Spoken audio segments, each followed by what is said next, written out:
പാത്തു, നമുക്കൊന്ന് ബ്രോസ്റ്റ് കഴിക്കാൻ പോല. വേണ്ട. എന്താ വേണ്ടത്? ഞാൻ ഡയറ്റിംഗ് തുടങ്ങി.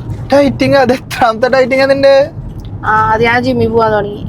അതൊന്നും പറഞ്ഞിട്ട് കാര്യമില്ല. ഇന്ന് ഞാൻ ബ്രോസ്റ്റ് കഴിക്കും. നിനക്ക് വേണമെങ്കിൽ വരാ, ഇല്ലെങ്കിൽ വണ്ടി ഇരുന്നോ. ഞാനില്ലേ, നീ വേണം ഒറ്റ കൂക്കോ. ഓക്കെ.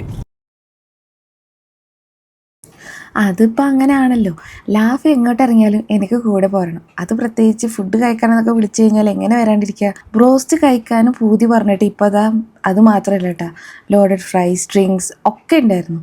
ഞാൻ പിന്നെ ഈ ബോർഡിലുള്ളത് കണ്ടതിന് ശേഷം ഡയറ്റൊന്നും നോക്കില്ല കേട്ടോ.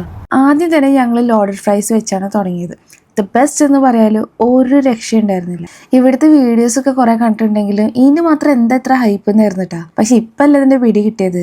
പിന്നെയാണ് നമ്മളൊരു പുതിയ ഐറ്റം ട്രൈ ചെയ്യണത്, നാഷ്വിലെ ടെൻഡർ ചിക്കൻ. ഇതിൻ്റെ മുകളിൽ കുറച്ച് ഹണിയൊക്കെ ഒഴിച്ചിട്ട് പിന്നെ ഒരു സോസിൽ മുക്കി കഴിച്ചാൽ വാ, എരിവിൻ്റെ കൂടെ കുറച്ചൊരു മധുരം, അതിൻ്റെ ഒരു വെറൈറ്റി ടേസ്റ്റ് തന്നെയായിരുന്നു. കുറച്ച് സ്പൈസിനെസ് ഇഷ്ടമുള്ളവർക്ക് മസ്റ്റ് ട്രൈ ഐറ്റം ആയിരിക്കും ഇട്ടത്. ഡ്രിങ്ക്സിനായിട്ട് ഇവരുടെ signature item blue curacao and passion fruit mojito ആയിരുന്നു ഞങ്ങൾ വാങ്ങിയത്. എനിക്കിതിൽ ഏറ്റവും ഇഷ്ടമായത് പാഷൻ ഫ്രൂട്ട് മൊയ്റ്റോ ആയിരുന്നു. ഇനിയാണ് നമ്മളുടെ താരം ബ്രോസ്റ്റ് വരുന്നത്.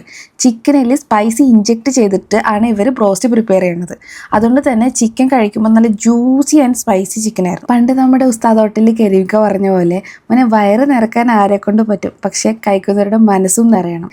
അങ്ങനെ വയറും മനസ്സും നിറഞ്ഞുകൊണ്ട് ഞങ്ങൾ അവിടെ നിന്ന് ഇറങ്ങി. ലൊക്കേഷൻ വരുന്നത് നെക്കി ലൂലു ഹൈപ്പർ മാർക്കറ്റിൻ്റെ ഓപ്പോസിറ്റ് വരുന്ന മോസോൺ റെസ്റ്റോറൻറ്റ്. ബൈ.